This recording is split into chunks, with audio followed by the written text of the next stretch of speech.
ఈరోజు దేవుని వాక్యము చదువుకుందాము.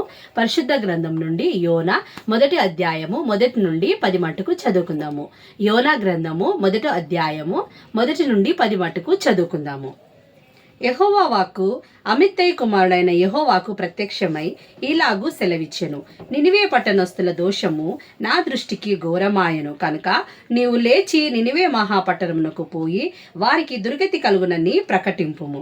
అయితే యెహోవా సన్నిధిలో నుండి తర్షీషు పట్టణమునకు పారిపోవలనని యోనా యొప్పేకు పోయి తర్షీషు పట్టణమునకు ఒక ఓడ చూచి ప్రయాణమునకు కేవు ఇచ్చి యెహోవా సన్నిధిలో నిలవక ఓడవారితో కూడా తర్షీషునకు పోవుటకు ఓడ ఎక్కెను. అయితే యెహోవా సముద్రము మీద పెద్ద గాలి పుట్టింపగా సముద్రమందు గొప్ప తుఫాను రేగి ఓడ బద్దలైపోగతి వచ్చెను.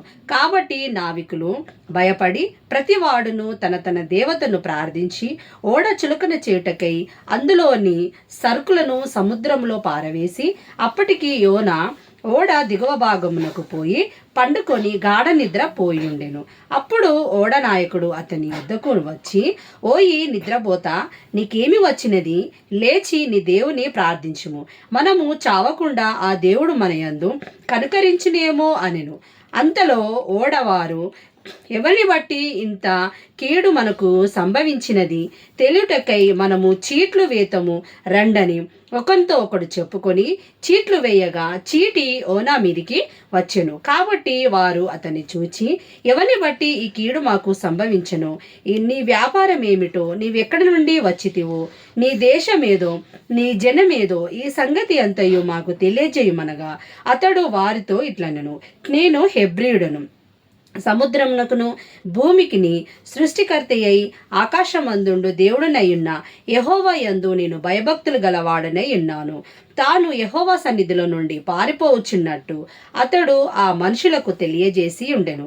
కనుక వారు ఆ సంగతి తెలుసుకొని మరింత భయపడెను.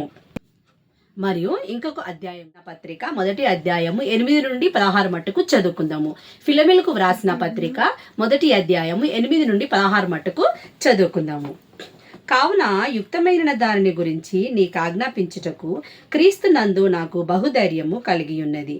వృద్ధుడను ఇప్పుడు క్రీస్తు యేసును ఖైదీ అయ్యున్న పోవుటకు నేను ప్రేమను బట్టి వేడుకొనుటకు మరి మంచిదనుకొని నా బంధకములలో నేను కనిన నా కుమారుడు ఒనేసిము కోసరము నిన్ను వేడుకొనుచున్నాను.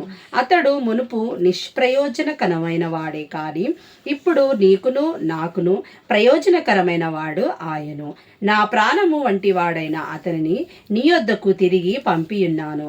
నేను సువార్త కొరకు బంధకములలో ఉండగా నీకు ప్రతిగా అతడు నాకు పరిచారము చేయ నిమిత్తము నా యొద్ద అతనిని నుంచుకొనవలనని యుంటిని. కానీ నీ ఉపకారము బలవంతము చేతనైనట్టు కాక స్వేచ్ఛాపూర్వకమైనదిగా ఉండవలనని నీ సమ్మతి లేక ఏమీ చేయుటకు నాకిష్టము లేదు.